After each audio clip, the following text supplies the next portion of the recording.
Today, no checkpoint this week, and yet somehow, this is CheckPoint.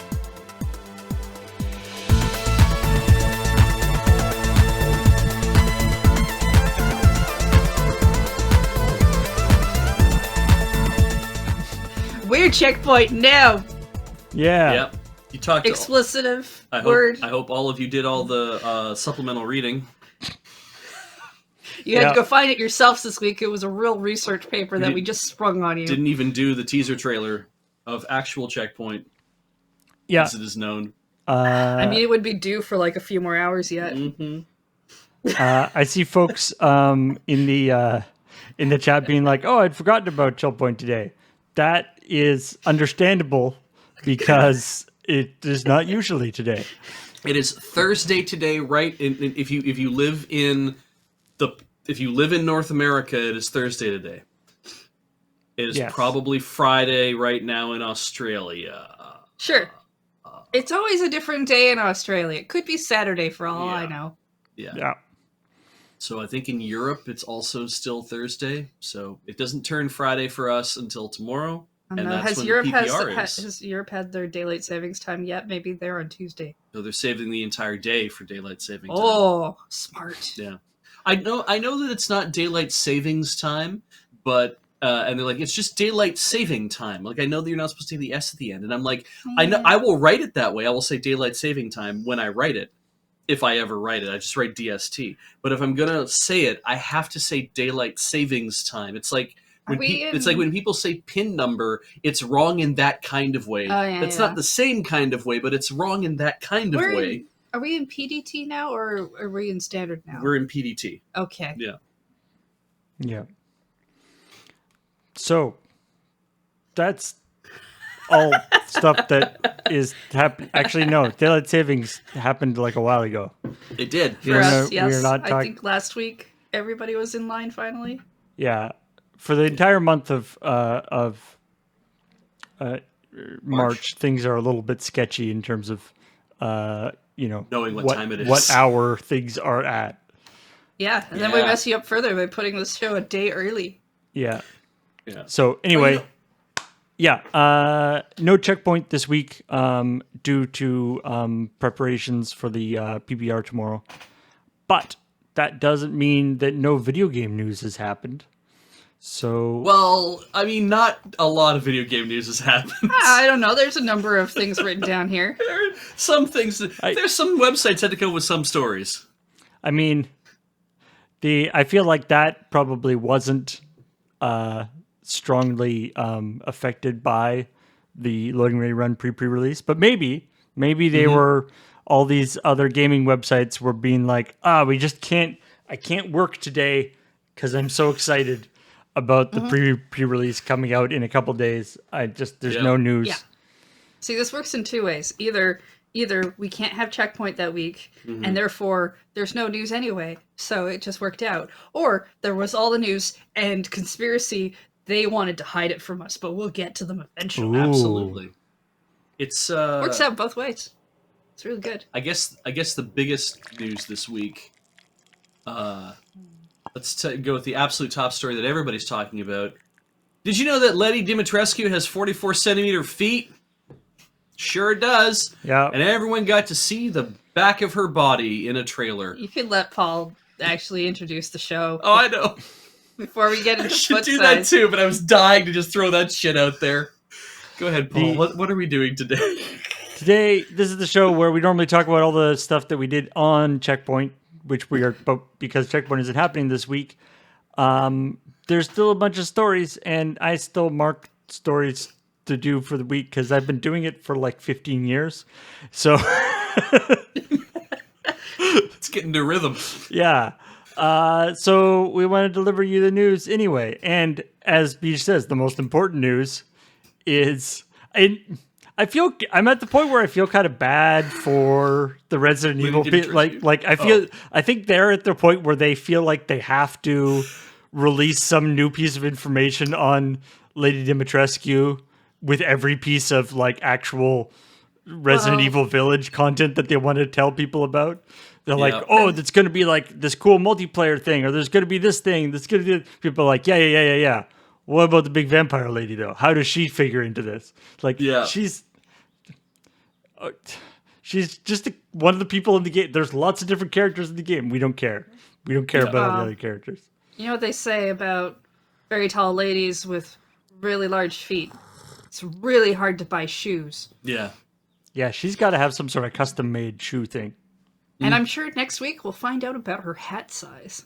I do like that. I mean, okay, so don't we already know her hat size? Did they give out her hat size and people are talking about her shoe size? No. Well, what we do know is that she's 9 foot 9 6 feet. inches tall, including her Yeah, with the hat. with the hat and shoes. And with the shoes. yeah. But that does not tell me what her hat size is. It's true. Apparently, she does wear heels. The That's Mara the- Cat was yeah. wondering, and I'm like, yeah. Apparently they showed the shoes, or they showed Now, a pair of shoes. I think heels generally 5 inches is typically as tall as heels tend to go. And I think they're not that. I think they're 3. So Oh, good. I'm Yeah. glad she But- chose some more sensible heels. yeah. Then again, if your heel is if your foot is ginormous, Yes. then For the same rise. the taller, yeah, maybe it's, I don't know. They actually maybe are like if you have a 44 centimeter long foot, which is So 17.3 inches. yeah. So we have a tape right here. So 44 centimeters on the human body. Let's Okay, 44. I don't know if we could fit that Is- inside put this? it across. Yeah, can You have put to that fit it across my shoulders? That's 44 centimeters is basically from midpoint of my Yeah. shoulder across it's my almost body. your shoulder length. Her foot is she. If I was missing my head, which she would probably take part in, she could put her entire foot on top Yeah. of the exposed neck and my shoulders, and it would reach almost from point to point across. So that's a disgusting way to start your morning. So now she's gonna need some way to raise her feet up. So that's probably gonna be about like 8 to 10 centimeters to start. These are some very custom shoes. Yeah. She knows a whole team of cobblers. Or like magical gnomes. So Well- I don't know about Resident Evil. what I like about this is they were in this article where they were talking about Resident Evil stuff. They were talking about how they were sort of prototyping the character, and they first use a model of Mia from Resident Evil 7 with a dress and a hat and kind of looking creepy. And then we're like, not scary enough. What if we make her really big, such that and apparently what really sold it was concept art of her like having to stoop to go through a doorway. Ah! Yes. Yep. Which I feel like if you've got a castle and you're ginormous, you should really get some custom made doorways. Like I that's mean, if you can that's get gotta custom be made shoes, that's got to be I a feel pain in the butt, pain in the head. Actually, is what it'll be. Yeah. Funk. Have to stoop through all your doors. Get whoever does all the places for like basketball players, That's gotta suck too, right? all the 'Cause if you're- basketball player castles. You know that This are is the thing very that's- common. The things that always bugged me about this is it's like, because Shaq's house is built so he can just walk through a door. They had to have done that for him. It's like, we want to build a doorway large enough so that the doors look normal, but they look normal to the human eye, but they're gigantic so that Shaq can walk through them. I'm picking Shaq as an example because Shaq has made an awful lot of money. And so he can afford to have an entire mansion made for his body type and style and height, right? And he's not just a tall man; he is just a large man. Mm-hmm. He a wide man too, because he gotta do the basketball thing, and so what bugs me is that if you're a tall man, if you're 7 feet and you play in the basketball industry, and you're just like, you're good enough to be in the NBA, but you're not a marquee player. You're just like, you're good enough to be in the NBA, and you're like, Okay. and you're 6'10", or you're 7 feet tall, and you're just like, yeah, you're like a second stringer center or whatever, and you make about a few $100,000 a Okay, year. you're adding a lot of details. We can get to the point. But that's the whole point. You make a few $100,000 a year. you might not be in the position of being able to design and build an entire house that kind of works to your size. You might have to just work with a Right. house that already exists. You buy like a really nice house and you're like, oh shit, I still have to like duck through the doorways Yes. like I did when I was like So- 17 years old. So, as far as I know, Lady Dimitrescu. Yeah. is not a basketball player. No. Although she should consider. But she is a vampire, so she doesn't need money. That'd be an awesome boss fight. Vampires You have to like Magically build their houses? No, no, you have they to have like influence over people. you have to She attack can her mind and control people. yeah, you have to like challenge her in a game of 1-on-1 basketball. Ah. And that might be in the game Also- for all we know, right? Also, that would be really actually kind of funny. Sports game in the middle of a horror game. I mean, Beej, I feel like your point is as there's lots of very tall people who are not surprisingly enough basketball players. Some of them are vampires. Yeah, but even the ones who are would not make the money they need to be able to build themselves a custom house to Yes, live and in a I'm saying comfortable- she Jordan doesn't versus need Bird cash. versus Dimitrescu. She's a vampire. Vampires have powers, including influence. At least that's what the Masquerade book said. And maybe they don't have any powers in Resident Evil. Maybe they're flimsy vampires. But if you're that tall, I feel like you have at least the power of fear. Yeah, that's fair. All right. Yeah, That's enough of that. thank you.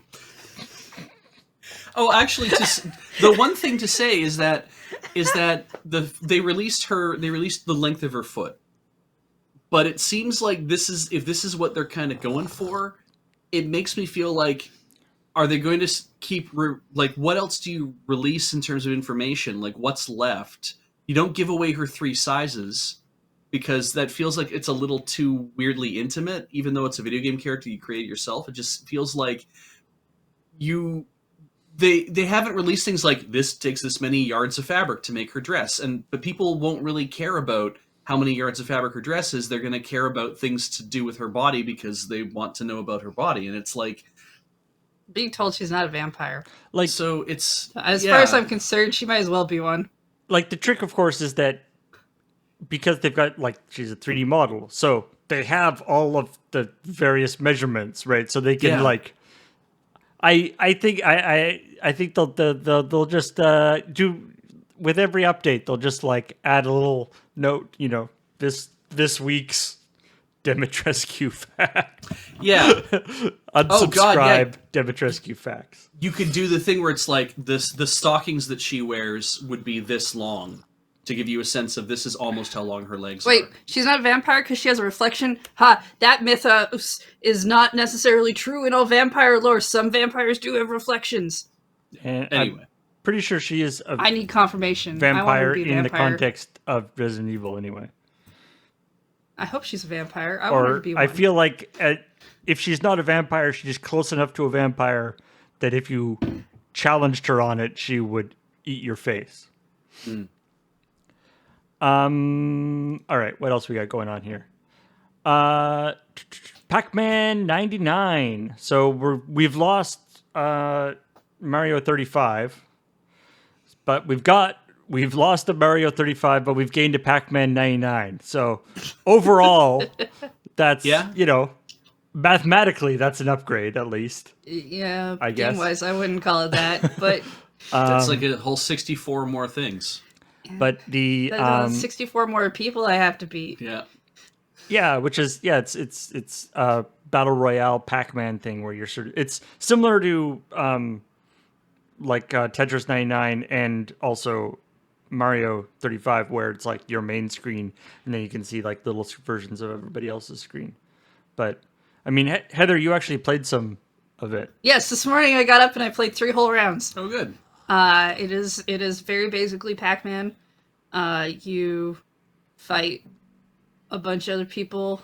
They Tetris 99. If I remember right, they put so there's like a menu you can click a stick to on what kind of person you're going to attack. Yes. So it's like random or people you're trying to aim for knockouts or Yeah. some other options. And I think Tetris 99, they put that at the top of the screen. It was really readable. And this one was like in the side on top of other players' Oh, so it's stuff. And I couldn't really see it at first. not So part that of was the weird. playfield.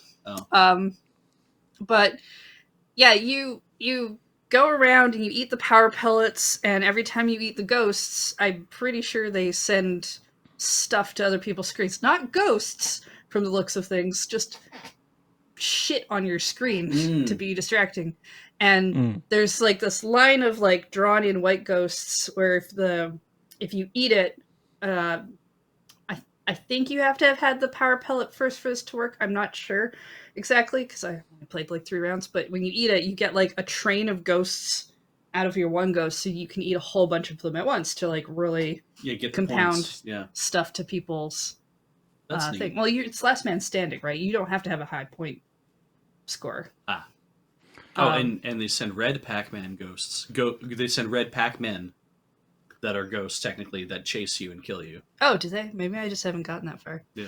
But it's very basic. It's very much like Tetris 99, but Pac-Man.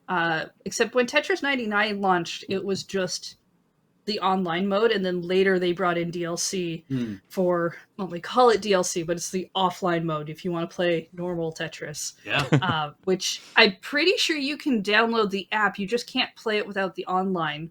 So you could just buy the offline thing. Pac-Man 99 has DLC as well, which is the extra game modes, which I think are all offline modes. But they're selling themes as well, which I thought was kind of weird, because Tetris 99's been more about winning themes in tournaments. Yeah. Or through points. I mean, the fact during events. The fact that they're skinning for theming in the game means that they might just do that as part of events as well, right? I mean, probably. You can look through, because even if they're locked off, you can go through and see what the different themes are and what they look like, and they change what some of the ghosts look like, and I think what Pac-Man maybe looks like. Maybe I can't confirm that, because I didn't want to buy a theme, but some of them look really distracting. Like they changed the whole board around, so like one had like a brick laid board. Oh, and I'm weird. like, yeah, that seems hard to play with on top of all the other stuff you want me to play with. Is there a theme that like replaces the ghosts with like me's of your friends? So your friends are chasing you around the board, and then you can eat them. Not that I saw. I'm not saying really that's something good. I want to do. I'm just saying that that's something they could do. Seems like a good one, though. Yeah. No. I mean, one thing I was sort of thinking when you were talking about it is it reminded me a bit of when we were playing Risk Legacy. Is that there's this quite, the sort of legacy aspect is quite interesting, but at the bottom of the whole thing, it's still Risk, or for this, it's still Pac-Man. So it's like, you better enjoy Pac-Man. To me, I feel like Mario 35, like Mario is a more compelling game to have as like the base layer, than Pac-Man. No, it is. I don't know, but Mario some people 35 like got more variety because of the game it is. So, because Pac-Man's screen, if you eat everything and then you got to get like the fruit to refresh the thing so that you can continue to play and be the last man standing. And I mean, Tetris is the same too, right? It's going to be more Tetris. Mario 35 was you start on a level, and as you're playing through, you're going to go and hit up other levels. A lot more variety, yeah. Yeah, so you're going to have more variety and more things going on, and it was a more interesting game because of that. Mm-hmm. Also, I only had to fight 34 other people, which felt way more attainable. Even if I never got there. I think I got second as my highest for Mario 35. Should we bump up back to the top? Because I did skip the very first story just because I wanted to mention feet. Sure, yeah, actually, let's talk about that. Twitch, which we are on, has we've talked about their conduct and harassment policy a couple times, and they have now made an expansion of their policy, not actually changing the content that they're interested in, but they're changing or they're making it so that they are more explicitly going to be looking at like off service stuff, and to the extent that they're actually apparently pulling in a partner, which they haven't identified, but they are bringing in a third party investigative partner to, I guess, deal with complaints about or concerns about harassment or whatever that takes place off the platform. So, if people are,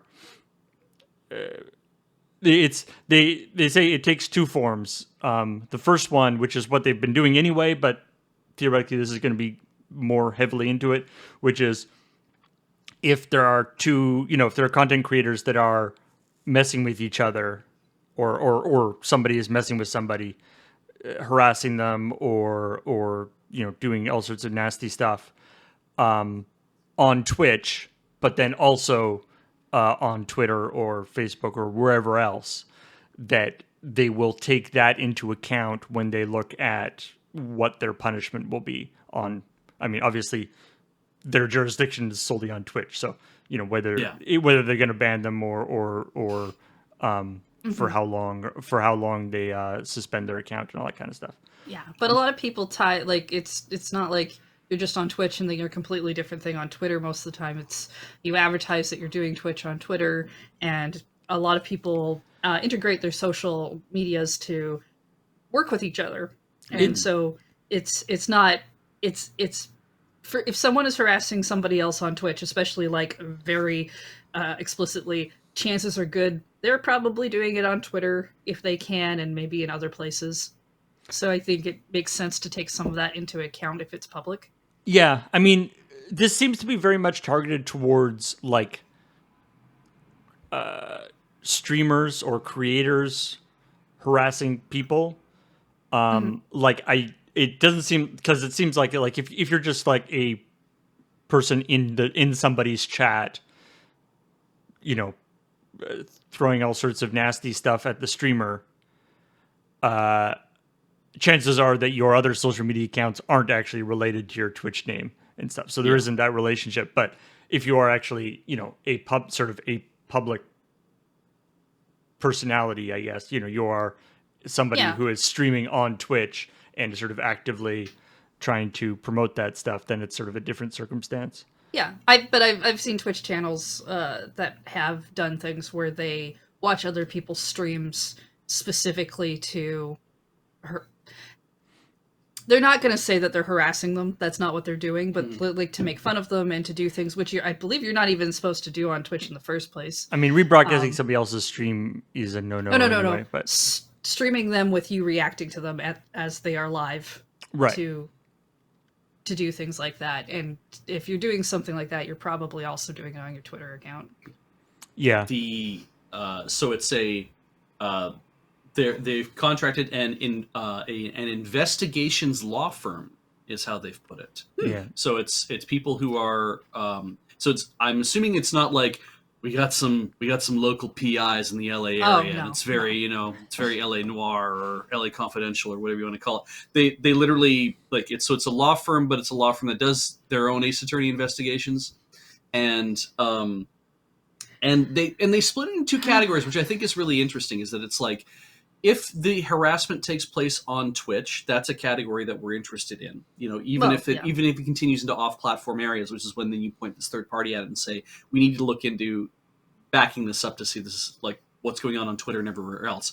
But the category 2 is we will look into situations where the safety of people on Twitch is affected, even if the harassment is happening entirely off Twitch.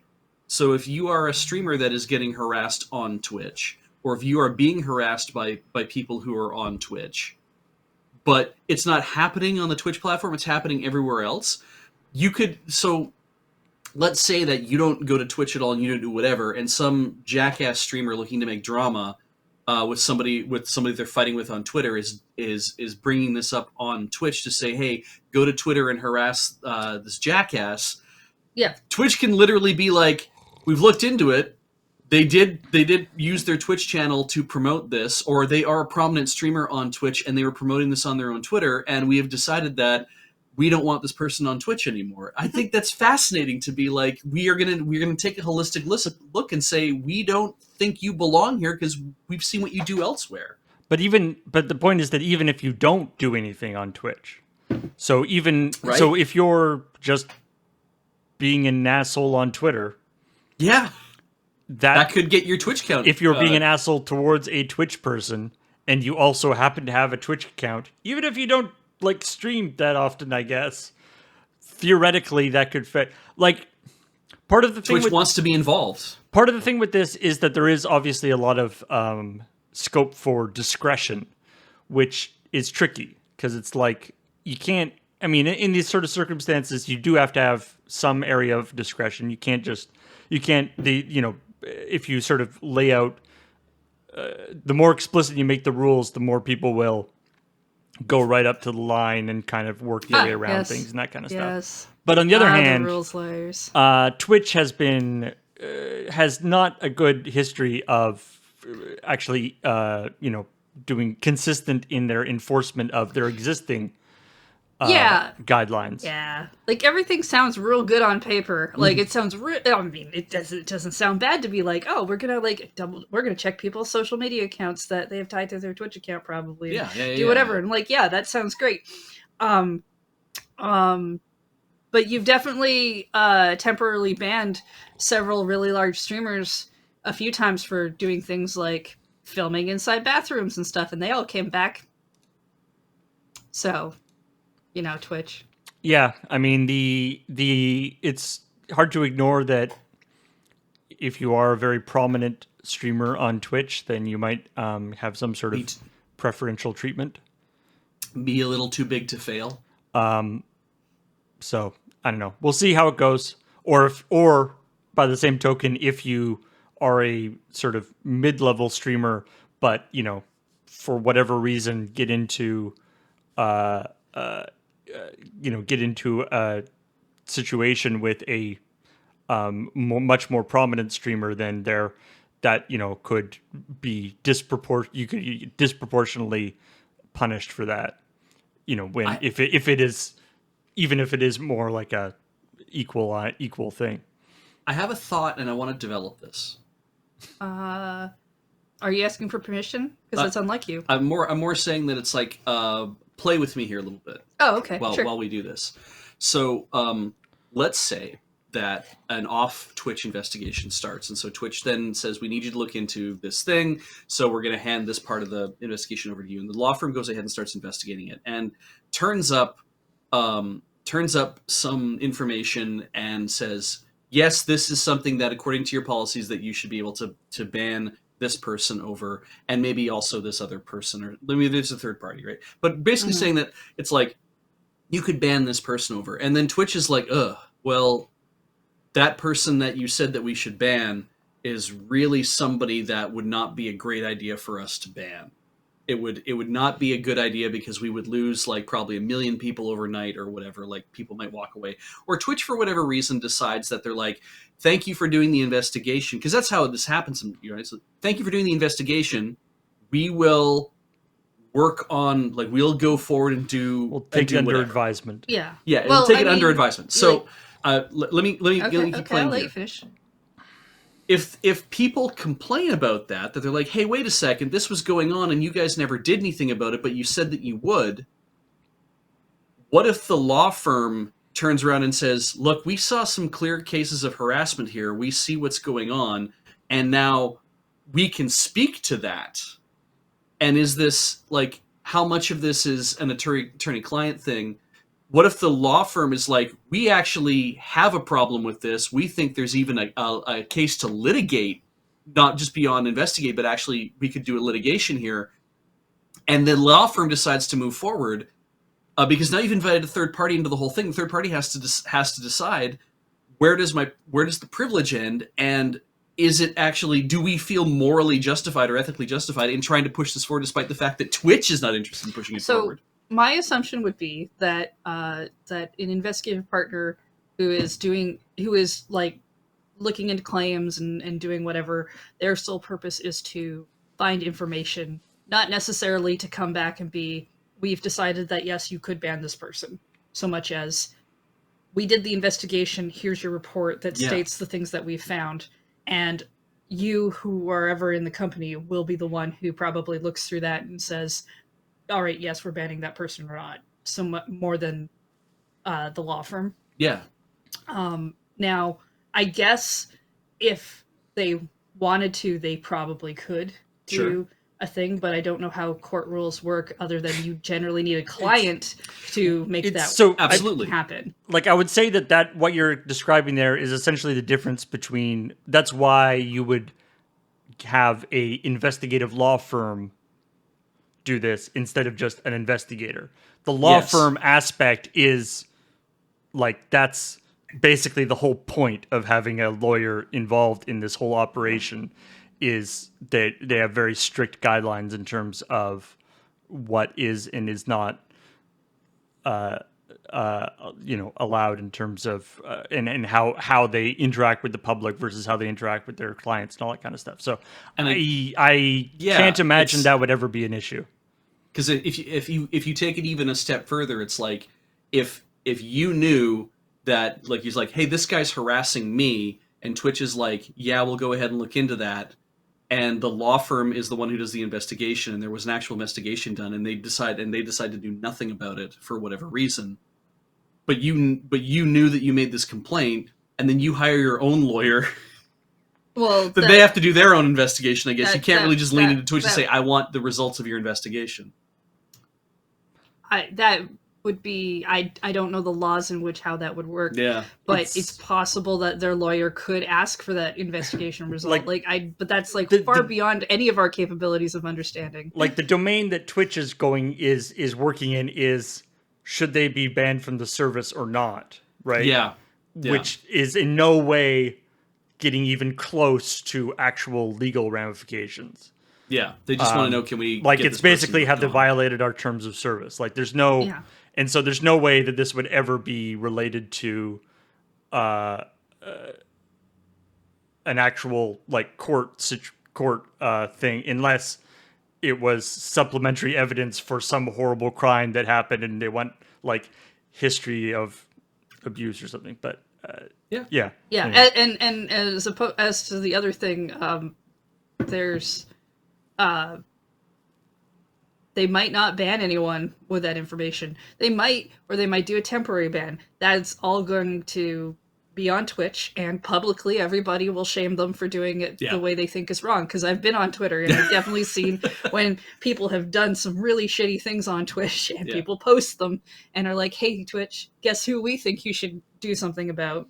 I think it's going to be interesting. Like, I think it's a great move that they've said, we're going to involve a third party whose expertise is in this area, because Twitch has a history of not involving third parties who have expertise when they really should, because they think that they can. They think that they can come up with the expertise on their own to actually do things like run TwitchCon, and when they'd be better off, looking into a partner to do things like write all their harassment guidelines, because they would have a better idea of how to do that kind of stuff than Twitch themselves. Just saying. So this is actually, I think, a really positive step forward for Twitch to do this. And I think, I guess I don't think it's actually explicitly put out, but I think it's safe to assume that this is not a proactive thing. Like, it's not like they're looking for loading. cases. It's not like Loading Ready Run as a Twitch creator is now Twitch is going to be like monitoring our Twitter account to make sure we don't say anything bad. Like, it's a very much in reaction to investigating a complaint. I can't imagine that they would be actually, proactively attempting to monitor everybody's social media things who are on Twitch. That seems ridiculous. But I do think, knowing that they have people whose job it is to investigate complaints, is at least a lot better than, well, it's piling up there somewhere, and I guess when someone's got some free time, they might look into it, but they're busy doing other things. Like, yeah, I mean, theoretically, this at least brings on a bunch of staff to do the thing. to actually investigate stuff, as opposed to who knows how many people were actually on the policy and enforcement team at Twitch previously. And I mean, the truth is, we're probably only going to hear about it when it doesn't work. Right. Like, these are not really the types of things that make a lot of news splash when they do work, unless they really are banning permanently a very high-profile streamer. Yeah. We're really going to hear very little about this. I mean, there will be a press release from Twitch at some point where they will say, like, here's the results of how we've been doing in this case. Like, we've had this many harassment complaints. We've taken these many steps. If there's actually like long-reaching effects, if there are things is like, we want to say that yes, this has been a positive thing, and we're glad that we're taking steps to protect our audience. Sure, yeah, but the problem with hearing it from Twitch is we already have a slight distrust of Twitch making these things happen. So their information will be like, oh, you got rid of some small streamers, but what about the larger streamers who have been assholes, right? Like, it's still gonna be, unless you see a lot of people who are like, man, I actually had this terrible experience and Twitch did the thing, and most people don't say things like that. Yeah I mean, Twitch, and you're right, Twitch might just decide it's like, this is now a thing, it's an internal thing, and we don't have to publicize the results of any of these kind of things. All right. Well, in further controversial news, adorable turtles. Yes, it is cute. Okay. So, Oro, O-R-O, is a Final Fantasy? Street Fighter character. Debut in Street Fighter 3. And he's a super cool, he's this old guy. He is 130 years old. But the mythology is that he is so amazingly strong, so incredible, that in the Street Fighter tournament where you have, M. Bison and, Ken and Guile and Ryu and all these people, in order for him to feel appropriately challenged, he does all his fights with one hand tied behind his back.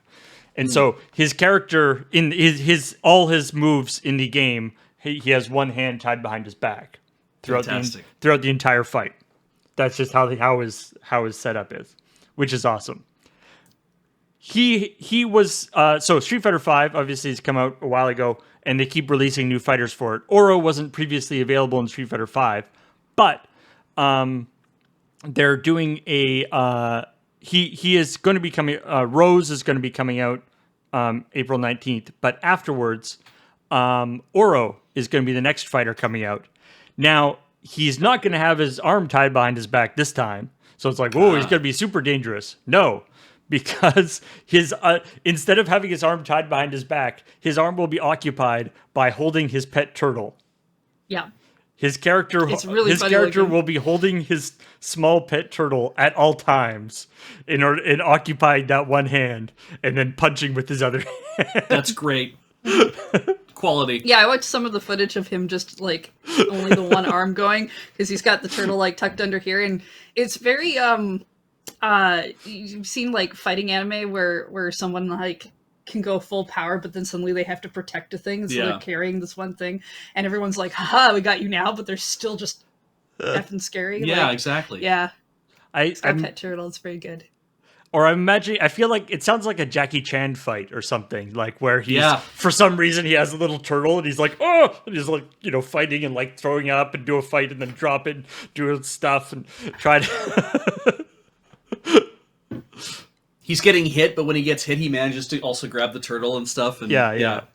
I mean, I'm interested to see what it looks like when Oro gets defeated, because doesn't kill the turtle, obviously, right? But he still will have to protect the turtle in the process of like getting his ass kicked. Maybe he holds it as he like KOs. Yeah. Yeah, maybe the turtle will. It'll give him a little bit. It'll give him love when he's defeated. Mm-hmm, It'll be like, it's okay, Oro. Turtle still likes you. Go home and be a family turtle. Also, when he does exceptionally like fancy moves where he's like jumping around and stuff, apparently he occasionally puts the turtle on his head. Oh, good. Yes, that's good too. That's a big turtle, yeah. Yeah. I mean, his hands are quite large. That is a wizened old man. Jesus. Ugh. Anyway, that's awesome. Now, more people being angry. Yes. There's a lot of news about that this week. What? Thanks for the break. Yeah. Briefly. This time about Genshin Impact. And what I like about this is, or what's interesting about this. So there's the hashtag boycott Genshin Impact Sounds like a great idea. has been trending on Twitter. The problem is, or the situation is, this isn't because Genshin Impact did anything in particular new No. that people don't like. Well, so what happened is there was an unconfirmed leak that there was going to be an update, Yep. which and then that update was delayed. Although I don't know if you could call it delayed because it was can't- never announced okay. in the No, first no. place. I say How about that? I say this a lot. It can't be delayed if they never gave it a proper announcement. Right? But anyway, people who were very excited because of the rumor that there was going to be an update are now very angry because now there isn't an update, even though they were never actually told that there would be an update. They just Yeah. internally worked their way up into having it. And So- it was expected to be like a substantial update as opposed to like some events and stuff that have been going on. Yeah. So it's like, but the interesting thing about this is that, people got really mad about this, and this like boycott Genshin Impact hashtag started trending. But then the reason why it has gone as big as it has is because it has sort of people who just had other gripes with Genshin Impact that are totally unrelated are like, yeah, you know what? I want to get in on this. Yeah, I have my own axe to grind. So the boycott Genshin Impact metaverse, whatever, is very fragmented. So like what they're actually boycotting or why they're boycotting Genshin Impact, which presumably they're not because they're playing it, but Yeah. why they're mad at Genshin Impact varies wildly between, sometimes it's because they didn't do this update, because their loot box mechanics are very predatory, which is kind of hard It's to a get, real complaint, though. Yeah, I mean, but hard to there's, get like- mad at because that's actually like how the game works, but okay. yeah, there's a number of things like there's some Account security, which is account security. There's a group of enemies in the game that are based on indigenous people. well, there's the sense that they may be because there's a clip of a developer from MiHoYo that was. So it says here in the Polygon article, a developer from MiHoYo could be seen using footage of indigenous people dancing as a reference for the Hilichurl, that's the goblin enemies in the game. So it was a reference for their animations. And it's like, hey, so there's this, and then there's been other people being like, wait, so somebody's mad because they have dark-skinned people in the game and they think that means that all native whatever. It's like, no, that's not what they mean. So there's lots of arguments and people not understanding each other's positions. That, and and then there's there's one about an NPC who expresses romantic love towards a character who appears to be a child. There's lots of these things, and they're not specifically small complaints. yeah. But it's a small amount of people who've latched onto that complaint Yep. versus this complaint instead of anything as a whole. And it's what I find really funny is the boycott Genshin Impact tag that was started by people who never intended to actually boycott the game. They which is why they want to actually use the hashtag do better MiHoYo, because that's actually what they wanted. They want them to fix those things and not actually boycott the game, even though they used the boycott hashtag. Yeah. So that's confusing. Yeah, weird that. yeah. kind of ruining the term boycott, but you know what? Well, and it's funny too because it's like because the idea, as I'm seeing go by in chat, people are saying that the boycott is more about stop spending money on the game, keep playing the game, which is actually a great way to hurt a game if you want to. If it's a free to play game, it's be like play it all you want, never spend any money, and convince everyone else never to spend money, which means they have to spend their own money maintaining the servers and keeping the game up. But I guess. I don't know. Why not just move on to another game? To me, that's still not like a really solid boycott. But okay, No. sure. It's better than spending money on it. Yeah. Yeah, it's strange. Yeah. I've never seen people like. I've definitely seen people call for a boycott of a game or a service or a thing when they've been angry, and you know that like when the game actually comes out or in like 2 months they're still going to be playing the game. Mm-hmm. But I've never seen somebody up front be like, "Well, I used the boycott hashtag, but I didn't really mean boycott." Yeah. Yeah. I mean, it's back to the sort of like do this thing or I mean even cancel this thing or whatever, right? Where it's like certain were the impact of certain terms starts, people keep wanting to like up the ante to show that they're serious about the thing, but then anyway, it's tricky. I saw somebody post a 2 screenshots where it's like a Twitter account that's saying this sucks, boycott Genshin Impact because of this problem, and then 24 hours later they're posting thing being like, yes, this character's coming to Genshin Impact, I can't wait to roll for her, and it's like, wow, dude, not even a day. and you're already like, F this boycott, I'm getting my waifu. And of course, my favorite thing as somebody who isn't on Twitter, my favorite thing about Twitter hashtags, especially like somewhat misplaced, shall we say, Twitter hashtags, is that when you're looking at it from the outside, you realize that like at least half of the people using the hashtag are people literally complaining about why people are using the hashtag. Oh, They're yes. like, hashtag boycott is so stupid. Why is it trending? And it's like, I'm not on Twitter, and I know. Don't you realize that by using the hashtag, that's why it's trending? Like, Yeah. why do you not understand this? Yeah. Yeah, it's true. I don't. It's like, anyway. And then you get to the point where that, like, the ratio of people actually using it to the people complaining about it while also using it keeps to the point where 99% of people are people complaining about it. And so you end up with like the like traffic jam when there wasn't actually anything there. Or it's been gone for minutes. Yeah, but where people are still like, why is this stupid thing trending? It's so dumb. Yeah. And yet, the same solution to solve a traffic jam, just slow down a bit and give yourself some space. And if you just did the same thing in this case with this hashtag, you would see what's going I on. have a better solution to your traffic jam. Don't drive. Yeah, stay off the roads. Or go faster. I'm just proud of myself because I have actually solved traffic jams in that way. Oh, goodness. I'm not listening to another conversation of you explain that. Let's move on, please, Paul. All right. Well, we talked last week about Balan Wonderworld. We sure did. And how it's got some highly questionable reviews or on Metacritic. This is very much a how it started, how it's going kind of thing.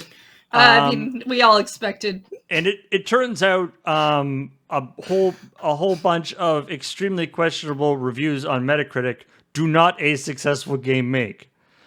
And such that now that it's been out for a week, it has been reported. We can now see that it has done very poorly in terms of sales, which is sad because it's you not never sad want a 'cause game it to was, flop when people try really hard. Yeah, and also this game did have like some good hype around it. Like some of the developer behind it is one of the creators of Sonic the Hedgehog.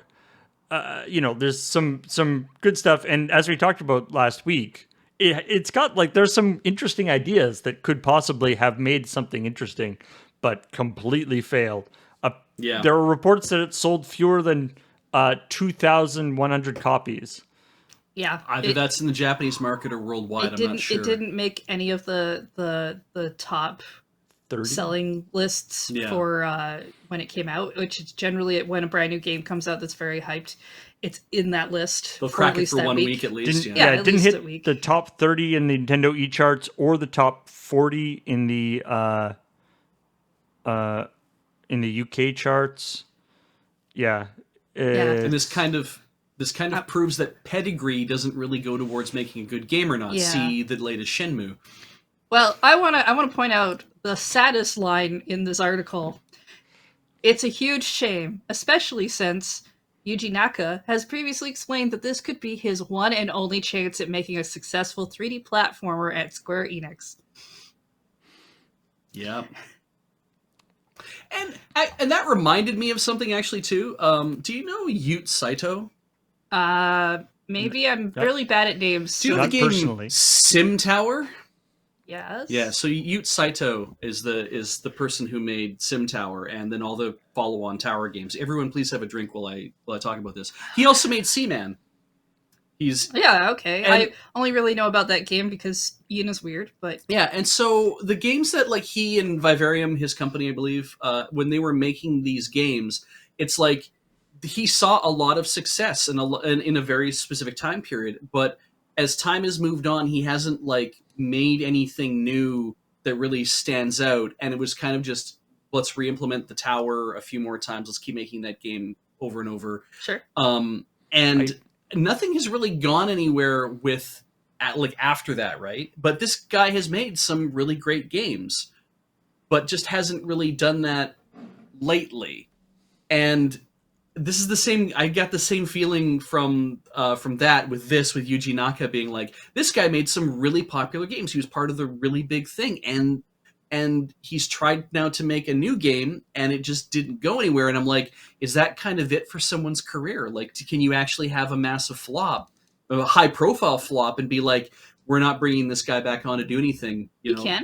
It happens. I mean, all in all, I'm glad he tried because I think it's sadder to not try, but it seems sad to be like, oh, this game looks really interesting. Like when the game was initially announced and they showed the trailers and stuff, it was like that game looks like that could be interesting and fun, and it's got like a whimsy to it. Yeah. And whimsical games are often very fun to play, especially if you really like whimsy. And then to see it not fulfill that promise is just kind of like any other game where you get really hyped and then it kind of farts. Yeah.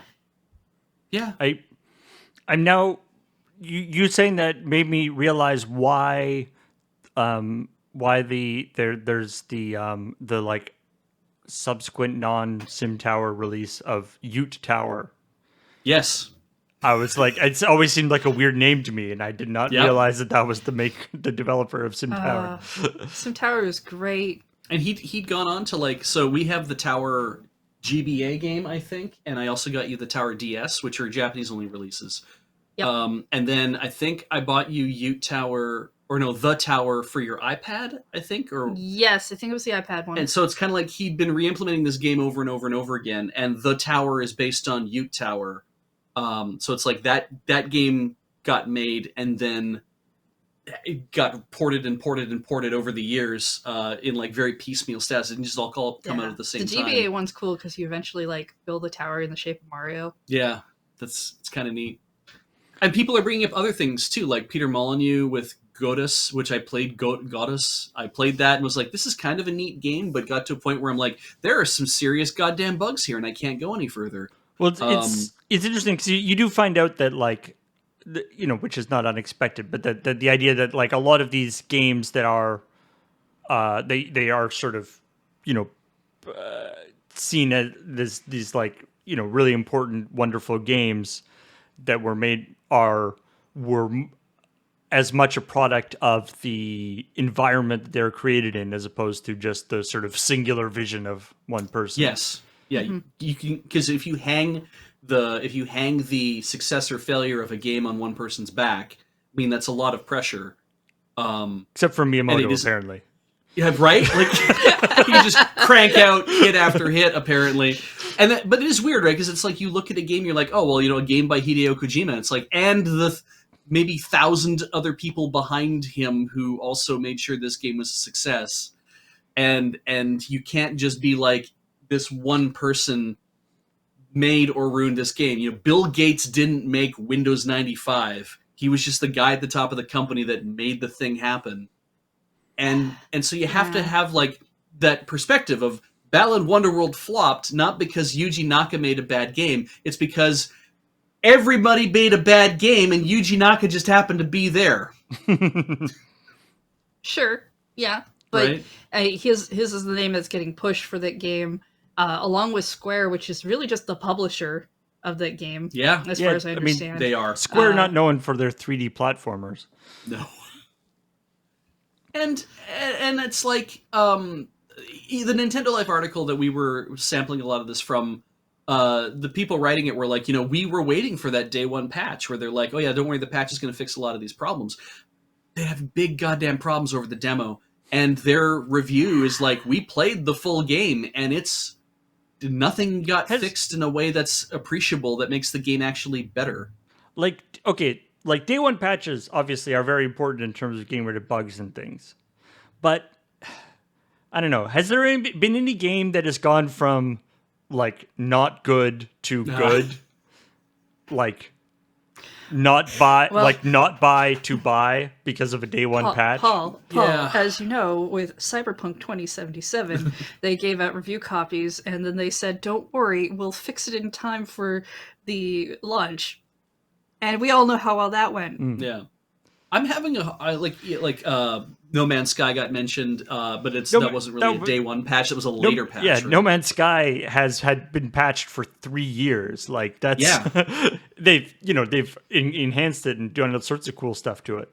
But like the idea that you can improve a game substantially between when it was put to reviewers and the day, like that's the window there is just bug fixes. It's not like the game isn't going to get substantially different or better.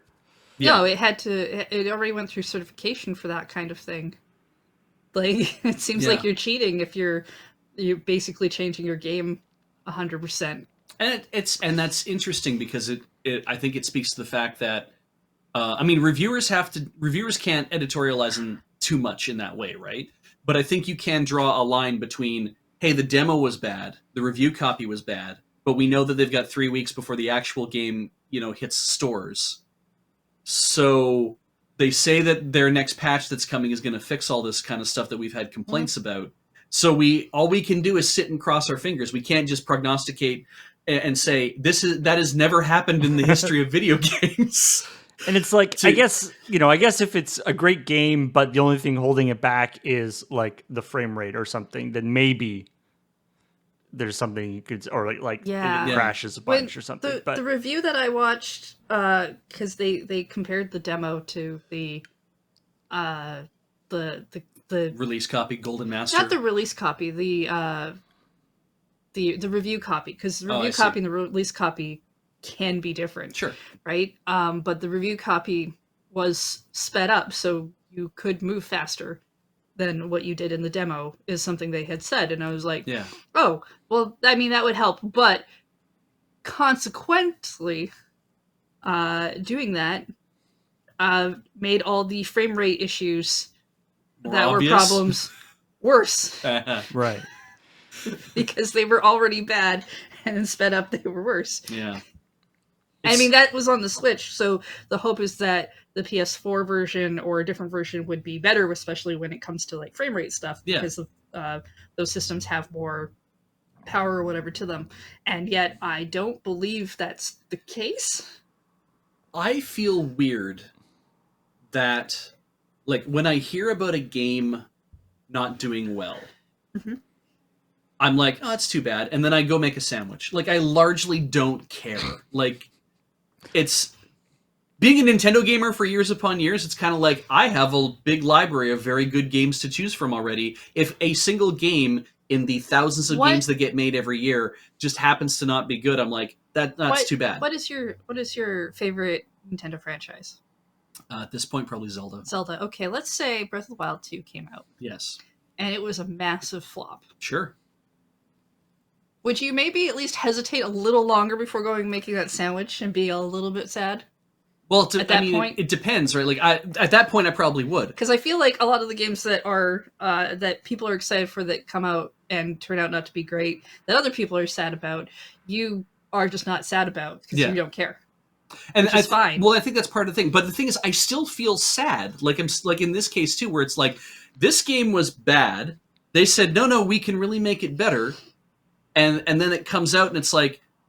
This game that had that the demo showed that it was bad, it flopped. And I'm like, I feel sad about that. I didn't feel sad at all about Cyberpunk. Like, I was just kind of like, we can see that you guys are creating problems, and you're having problems, but you're making more problems. I mean, and I don't feel sad. I feel, I don't know if sad is the right word, but I have a certain amount of empathy. You know, whenever, like, you know, even like when you see like a store close, you know, a shop go out of business or anything like that, like it's, you know, you always want people to be successful. And as a person who enjoys video games, I want better video games.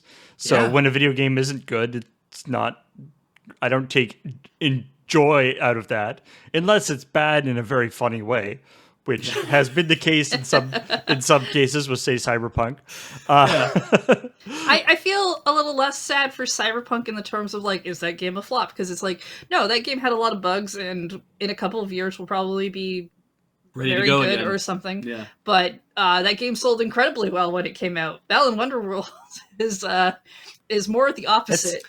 There's that aspect, where it's like a little. It's the why was it Delgo is like the biggest failure of a movie ever, because like there's been lots of movies that were less successful, but not movies that were less successful on such a large scale.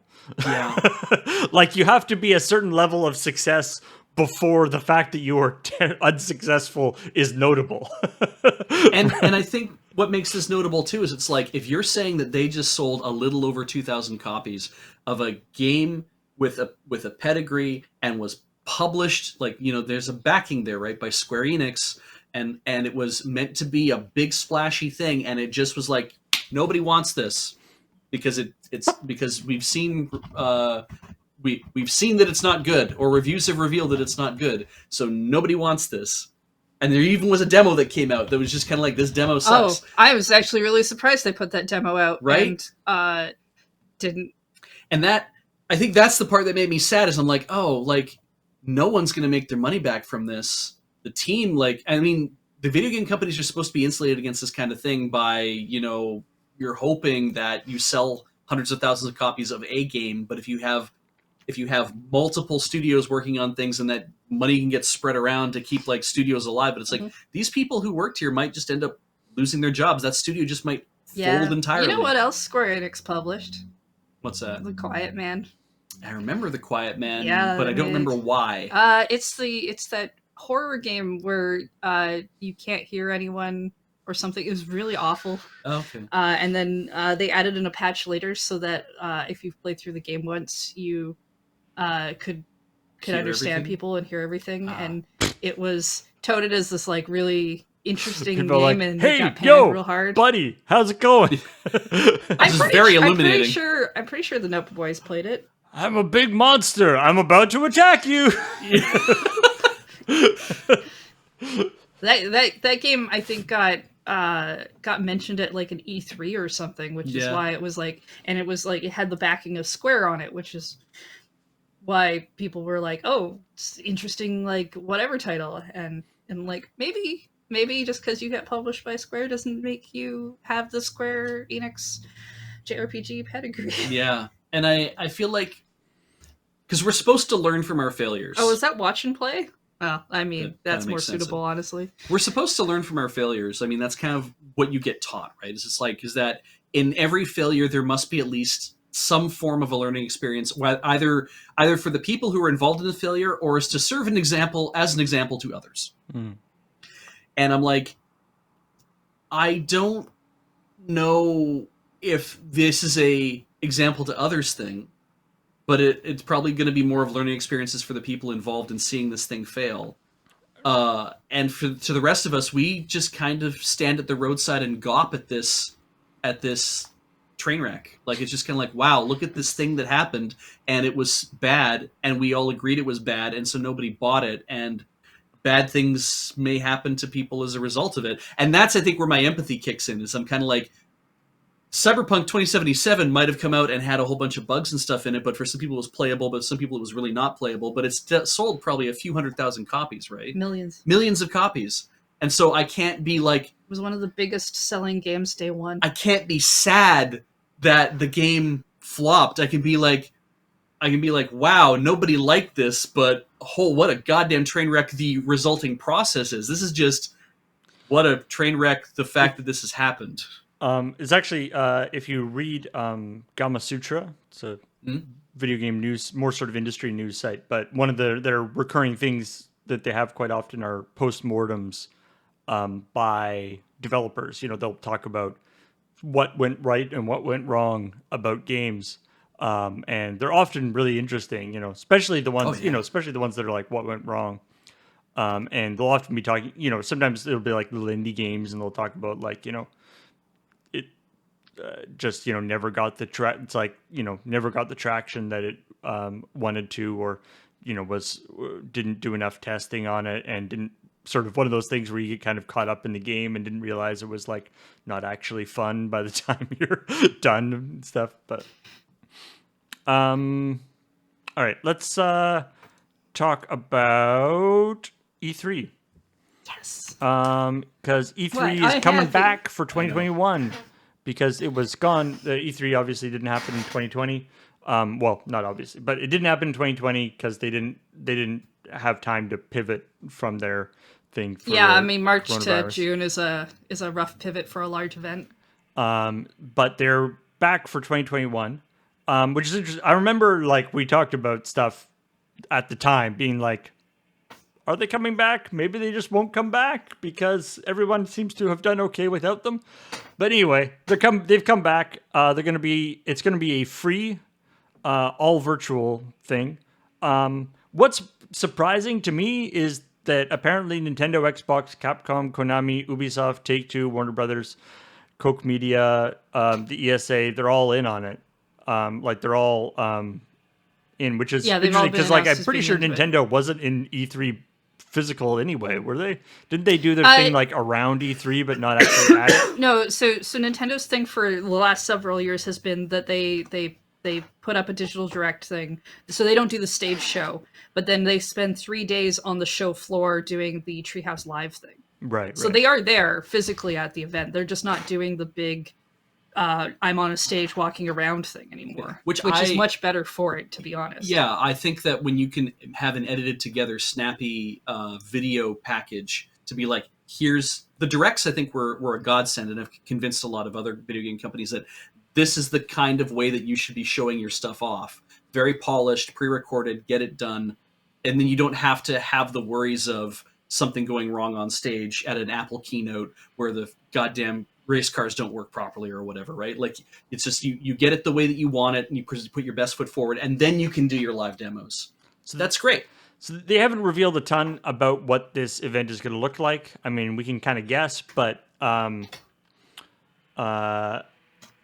going to be free, which is nice, and they're going to be, premiering a bunch of stuff. It seems like basically just taking the various events that all these companies would be doing by themselves and just sort of sticking them together. But so there's a couple of things. There's last year, I think it's Jeff Keighley did this, the Summer Game Mess, or something. Is happening again this year, also in June. Instead of being more spread out, it's being more localized into a time era. There are a bunch of companies still not participating in E3, as far as we know, Sony among them, which, to be honest, I they were already not participating last year without Corona. That had been reported. So maybe they don't. Maybe they were definitely done with E3 as is. But there was like very briefly a rumor that got tweeted out or written about somewhere about how E3 was going to be paywalled to attend, and then immediately the E3 Twitter account was like, "No, that's not true. It's going to be a free event," which is why I think it's funny that they're like, "Yes, it's a free event coming in June. Please stop telling anyone that we paywalled it." And I'm like, I don't. And people got mad about that idea because paying to be advertised to is annoying, and I'm like, I doubt that. I'm willing to believe they sent out packages to a bunch of people being like, so some of our options are we could paywall whatever, and I'm willing to bet that had more to do with demos and other things rather than your stage event that you want people to watch. I mean, it changes the whole tone. Like, there have been successful, of course, like BlizzCon and various other things have been paywalled, have had paywall things, or you have like partial stuff. It changes the tone of the whole thing. But I'm personally very happy that they're doing E3. Not because I like E3. I'm on the boat that E3 could probably die in a fire, given how awful they've been to a lot of different things. But I like the collective week of hard hitting like announcements and just people being excited about games all at once, and not just like people who are Nintendo fans, but people who are like excited because something's coming out on their platform as well. And we all have like this moment where we're like, yeah, video games, it's exciting. It's rather happy. than kind of spreading it out more. It's nice. It is nice. Yeah, to no, the 4 month spread of like, oh, some stuff is happening over here was just kind of like, okay, that's cool, good, I guess. I mean, I think it probably works. I think it works better than for the video game companies too. Like, the main reason why things got spread out last year was just everyone was scrambling to set up their own. Yeah, and I hope they never have to do it that way again. I like my condensed fun time where we can all celebrate together that we're all happy about a thing. Mm-hmm. I mean, I like the idea of, though, being able to, when you spread something out like that, it means that the news cycle, because we pay attention to the video game news, so I know that's maybe different for us. When the news cycle spreads out all these announcements, it means that there's more to actually see and talk about and see development of stuff over time, because we're mostly interested in, here's people behaving badly, or here's people behaving like idiots. Announcements of a new game rarely actually trigger news that we need to cover. So yeah, my preference is always like spread that stuff out. But I do get what you're saying. It is very exciting to have a bunch of stuff land at the same time, because you do feel like, as I mentioned in the chat, like it's the Super Bowl ads for gamers, right? It's a thing where everything's happening at the same time, and you get to see all of it happen. And we used to, in previous years, we've live streamed the E3 events, and that meant I got to hang out with my friends and watch video game news and have like 2 really cool things happen at the same time. I got told to shut up. Oh yeah, yeah, that was funny. Yeah, it was. That was a while ago. That was like, what, 2017? Yeah, but I keep that in my heart forever. That's because Adam did it. Mm-hmm. Speaking of hearts in your body. Yeah, there you go. So we had a lot of very interesting thoughts and speculation about the rumored Build-A-Bear Animal Crossing collection. And when I say we, I mostly mean Beige. Yeah, it was me very heavily Beige. Now it's been actually, because there wasn't any actual info, just that there was going to happen. Now they actually are out, or they were out. They probably all sold out now. And it is basically the most boring version of what it could have been. It is literally, you can get Tom Nook or you can get Isabelle, stuffed animals. There doesn't even really seem to be any like Build-A-Bear aspect to it. It's just stuffed animals.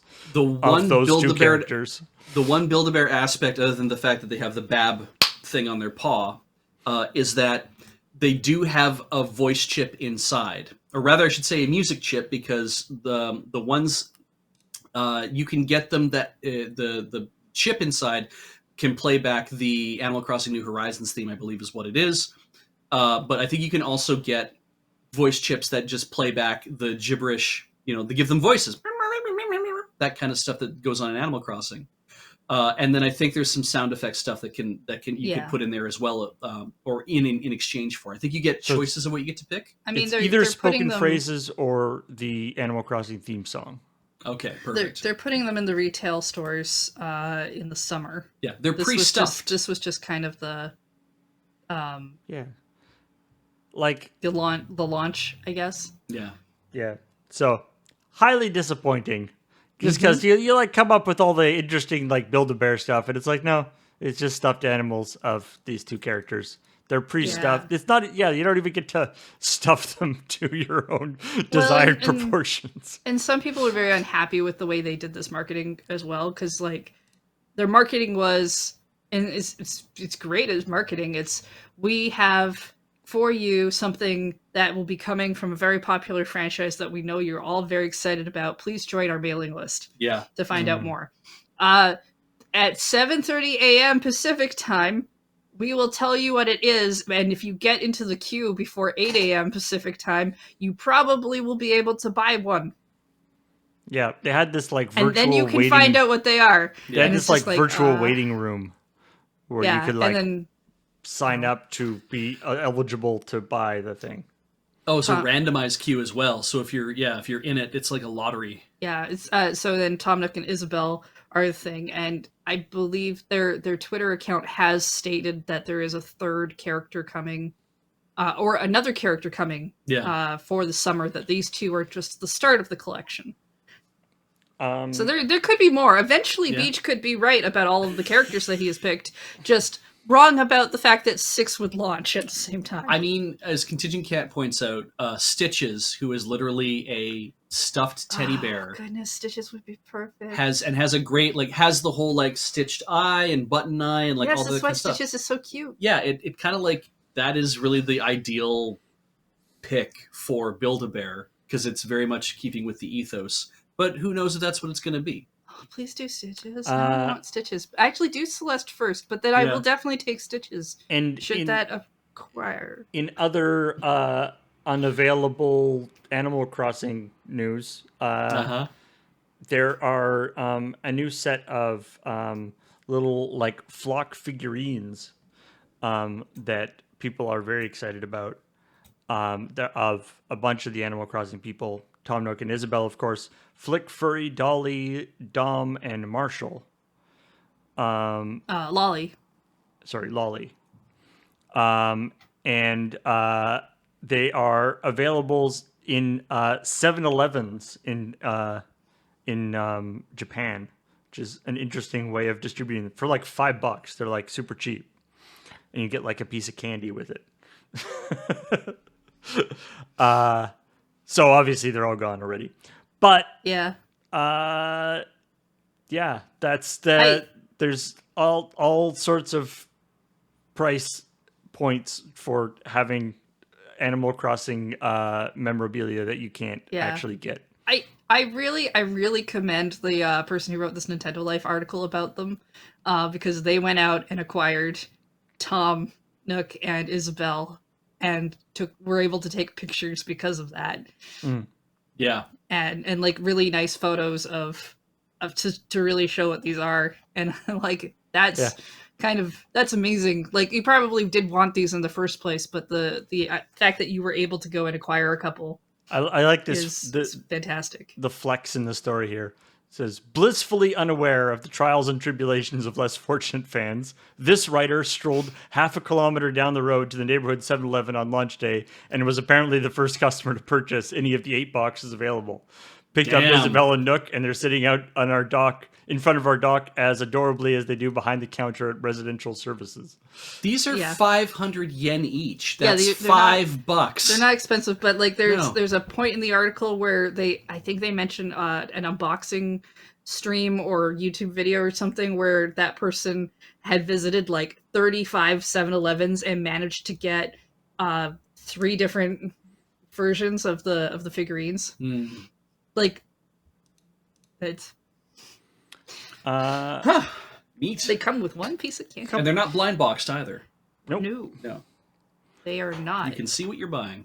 It's a, which is a nice turn. Honestly, I'm surprised they're not blind boxes Yeah. at the 500 yen price. The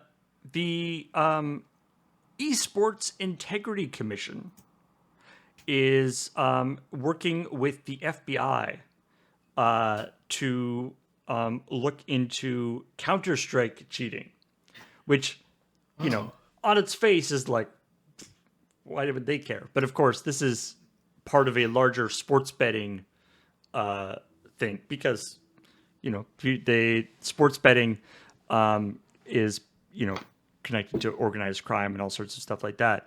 And they bet on all sorts of different sports, including esports, and esports, because of its lack of, you know, relatively new or whatever, it's a relatively new sport and not a lot of scrutiny on it. There's a lot of match fixing and stuff that can happen.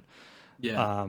There's been a couple of high profile cases of that, and which indicates that there are probably a bunch that don't get found out. If I was trying to figure out some sort of joke, if you think that having an esports integrity commission is all strange and topsy turvy, you'd be correct because it is an Australian commission. Okay. Or it was I believe it was originated in Australia, and they also have offices in the UK now, which is interesting. They're working with the FBI, but anyway, they don't actually seem to be a United States. Yeah. For people who don't know, the FBI's what do you call it? Where they're allowed to do their job. Their jurisdiction is within the United States only. They cannot do anything outside of it. That's how the jurisdiction works. The CIA is the extra U.S. that's outside the U.S. That's where the CIA does stuff outside the U.S. But they're not allowed to practice inside. But of course, when we're talking about esports, you know, just because the actual organization that's doing the match fixing or whatever might be in the United States, but dealing with matches that are in other parts of the world. Yeah. So it's saying, I love this. They're good, but they're inexperienced because sports betting has never been a big thing in America. He commented, really? He's saying, adding that the FBI is currently investigating a small but significant group. So clearly we need a weekly procedural of a group of diverse FBI agents who are investigating different esports related crimes every week. Are we ready for that? Because every time they've done a cyber related thing, we've clearly never been ready for that. Yeah. The people who are writing it clearly don't know how to say anything. It'll be great. Are we? Do we have writers for that? I don't know. You'll have to pair up FBI agents with like 12-year-olds playing Fortnite and shit. Yeah. Can we just move on to the best headline? Yeah. Breath of the Wild fans are trying to mount Sidon as fast as possible. Yes. Well, that's very. It's a very good headline. Yeah. Neat. So, mount percent. Yes, you might know Breath of the Wild has a very active speedrunning community, and there is a new category of playthrough called the mount percent, which is how fast you can ride all the animals in the game, ride all the creatures in the game, shall we say, all the rideable creatures, which. Because there is a boss fight in which you get to ride. Is it Sidon? I don't know what it is. Prince Sidon. Yeah. Because there's a boss fight where you get to ride Prince Sidon around. He counts. Yeah. So, so you have to include him. So he's like, the horses. There's also So there's bears. the Lord of the Mountain. Lord of the Yeah. Mountain is Apparently he'd is be a huge mount. pain in the butt to get. Sure is. Yeah, that's very time specific. I still haven't managed to see him in my own game, and I need to try that again. I need a photo. Yeah, I know. It's the tough part. Yeah. Don't want to pay for more photos. I want to try and actually acquire some of them. What's fun is so the guy who sort of started this is a very well known Breath of the Wild streamer. Has been doing like 100% while not taking any damage kind of runs and stuff. Yeah, I've heard A very those. high level streamer, Joe Dunn. And so in order to as a sort of a fun part of this, he's actually putting a bounty on it. So who has the fastest time for the mount percent run on May 6th Yeah. will earn $100. And then Yeah. I think there's it's like 50 and 20 for the second Yeah, and third second place. and third. So start your engines or whatever. You've got like a whole month practically. So if any of you are really into that, that'd be cool. See your name show up as a winner. I wonder if in But yeah, I love the headline that people are trying to mount on as fast as possible because everyone's very thirsty for Sidon. You see. you can also mount Lionel's. How big? Yeah, they probably count. How big is Prince Sidon's feet? Do we know? Does he have feet? Does he have a tail? They're going to be about as big as he's going to use them to swim with, but he also has a tail, so he's going to swim with that too. Oh, weird. I haven't thought about the implications of this. Yeah, you ride him in. So it's not. It's It is weird that you haven't thought of the implications of this. Yeah, how It about is. that? It's kind of a boss fight. It's in order to get into the his would be the elephant one. Yes. You have to basically Oh, make right, it stop the- moving. Right, the Divine Beast. they've got the like dolphin head things, the like Mm-hmm. tails coming out of their heads, right? It's how the Yeah, that's where the tail is. The tail's not where you think it normally is in like the butt area, Yeah. unless they have a secret butt on the back of their heads that we don't know about. I mean, it could be. Sidon's got more of the hammerhead shark thing going on with his design too. I just kind of want to leave it at he's got a tail in a place where you wouldn't normally see a tail. Yeah. His dad is basically a whale, and I'm Yeah. still trying to figure out if that's just his dad or if Prince Sidon gets announced king if he turns into a whale one day. Yeah, I think I'm it's still trying to figure that one out. I think it's some sort of weird body dimorphism thing because we also know that the chief of the Rito, he's an owl. yeah, and everybody He's else cool. seems to have more of like the eagle look And or I the don't hawk see any look to other them. owls around. Yeah. So it's yeah. Beej Also, and I have had some very in-depth conversations about the anatomy of certain creatures yeah, within the mostly Breath of the Wild. mostly against my will, but I wonder if it's Shidon At least in I'm Japanese. interesting. I don't actually know his name, so if it's actually supposed to be Sidon because it's Shidon, or if it actually is Sidon. In the English, they pronounce it as Sidon. Sidon, yeah, in the English language. So yeah. Anyway, And then finally, there's a new piece that now technically Just dropped. Technically, this news came out actually a while ago, but it's really been getting the traction over the past day. We thought it was funny. We're sharing it with you now. People, pretty much everybody's been going around with their hot takes on this, and so Intel has been working on leveraging their cool AI technology in order to attempt to deal with online harassment, bad behavior. online harassment and bad behavior and all this kind of stuff. And so they call it Intel Bleep.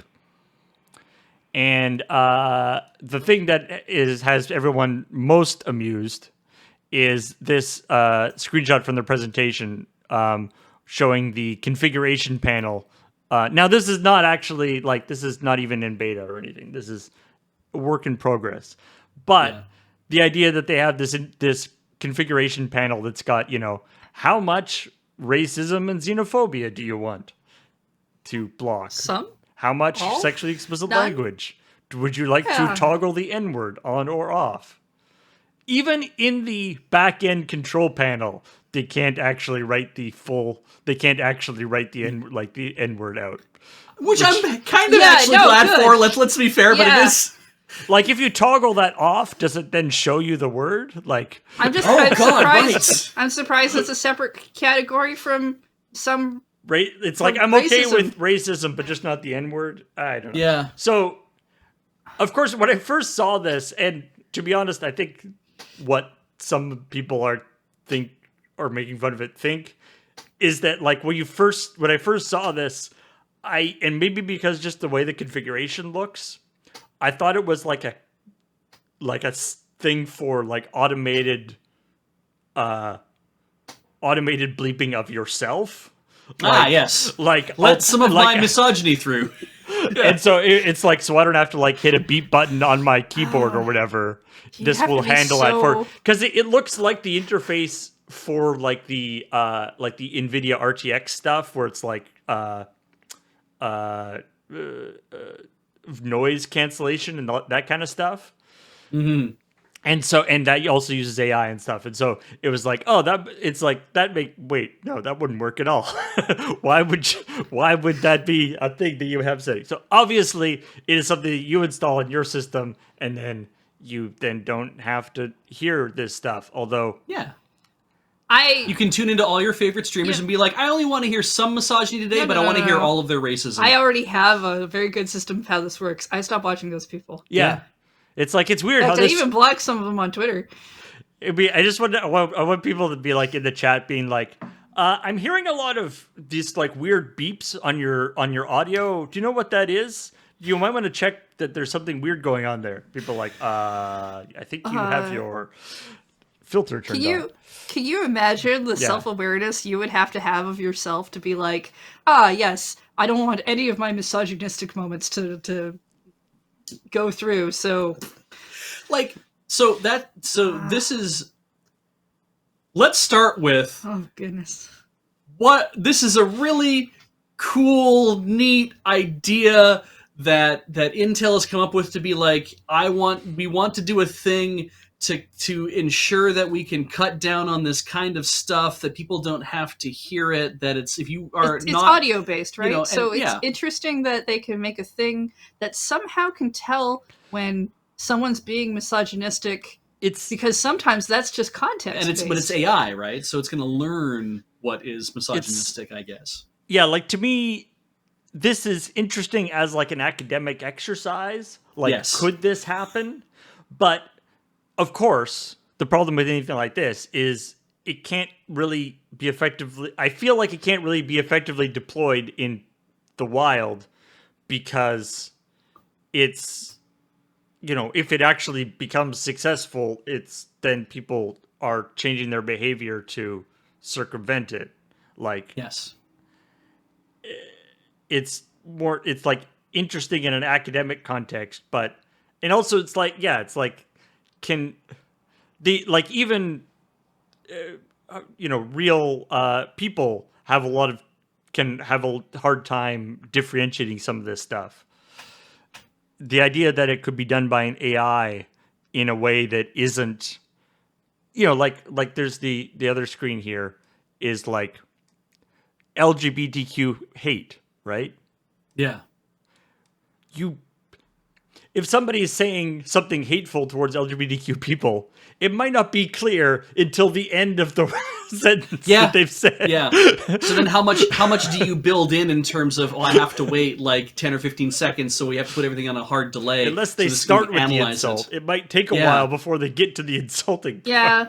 So now let's look at the flip side of this, obviously, is that any kind of bigotry is a behavioral problem. And a lot of times when we look at, in a modern age, a lot of times what we look at is, well, if you have a problem in the world, identify what kind of problem it is. Is it a behavioral problem, or is it a technology problem? And Intel is coming at this with, well, we can't change people's behaviors because we're a technology company. So we're going to make technology to try to mitigate the problem. But I don't think that bigotry has ever been a problem of technology. It is a behavioral problem. I mean, the one thing that is the toggle, like the N-word, Yeah. I guess that's pretty like cut and dry in terms of like cutting, that's a word and it's, slight variations that you could kind of cut out. It doesn't require a lot of, you could just be like, I don't want to hear that in no matter the context. Okay. Yeah. But the more like aggression, like, Which I'm gonna believe is like hard curse words and like yelling at someone, calling Maybe them names, I mean it could I just guess. be it could be name calling a is thing a of, separate like, thing. yeah. volume, or like, but like I know lots of people, including within Lure, who get very excited or like yell, and there's nothing aggressive really about what they're doing, Right. but it could be seen as aggressive Yeah. especially if you don't know. And I don't know, it's And what the slider, like I said, obviously this is not the like final interface, but yeah, it's like Yeah. what the sliders mean, what kinds of things we put it, like there's Twitch has the like auto mod system, which is just text based, so it's infinitely Yeah. easier, Yeah. and it's still something that we actually don't have it turned on our channel, despite the fact that obviously we want to remove as much of that kind of stuff as possible, but it's just not effective and not fine grained enough to actually be useful. yeah, I've had in plenty our of problems with auto mod at like level 1, Yeah. where it just doesn't quite get, yeah, you just get really weird things out of it. You're way better off if you can to have real people. Yeah.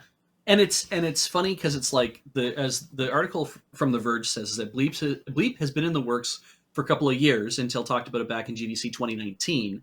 So they're working on this whole development, and the reason, of course, this is really grabbing a lot of focus now is literally those screenshots that we showed you, which is, hey, how you want to spice up your day with a little white nationalism in your streaming? We can say Yeah, that just- if you're comfortable with that, then you can just leave that on all, because that's the kind of person you are. And I'm like, and it's like, can it tell the difference between white nationalism and other types of nationalism? Like, sorry, I could have bleeped that, but I chose not to. No, don't use the bleep. it's just a very it seems it's one of those like we'll put technology towards the problem, but maybe it's not something that can be. I find there are definitely a Fixed. lot of people who look at behavioral problems and they're like, well, we'll use technology to fix them. And it's like, generally, overall, that's not going to really fix a problem. It might take down some symptoms. Yeah. It might make things a little bit And- more enjoyable, but And it's especially not in this sort of way where it's not a because the other, like, even assuming that this thing works exactly like they say it is, it's on a it's on like a personal local level, right? Yeah. So like best case scenario, if for whatever reason you are watching or I guess playing game with people who are abusive in all these different ways, and you have this thing turned on so you don't hear it, now you just like don't hear part of the conversation or whatever. Yeah. Like best case scenario, you're sort of shunting yourself into a separate thing where You're you're not- only like understanding half the stuff that's going on. you're not letting yourself be aware of the people that you're actually playing with at that point. Yeah. Right. And I think this is like, as we've said before, this is largely for Intel. I think it's more about them being like, hey, we are working on this thing, and it's about utilizing AI to try to make these to try to take this, so we don't have to have a team of 20 mods for one channel. That, like, we have a lot of mods on all of our different systems here at Loading Ready Run, and so it's like, well, if you had an AI that could actually just handle all this, you could subscribe to the AI and be like, it'll look after doing all these kind of things for you. It's like, sure, but even then, that even in text, that's not ever going to work properly, like we mentioned. So this is largely, I think, about them saying, we're developing this, we're continuing to develop this because this is something we can aim for and train Sure. the AIs on. It's an experiment. And it might never turn into a product. It will probably never turn into a product that makes any sense. But I think it'll turn into knowledge in a way Now- for them. Yeah, I mean, because the where this kind of technology can be useful is if you have if you like hook it up to say whatever Xbox Live or whatever chat or something, then in aggregate you could end up with some interesting data in terms of what types of things people are saying. Yeah. Right?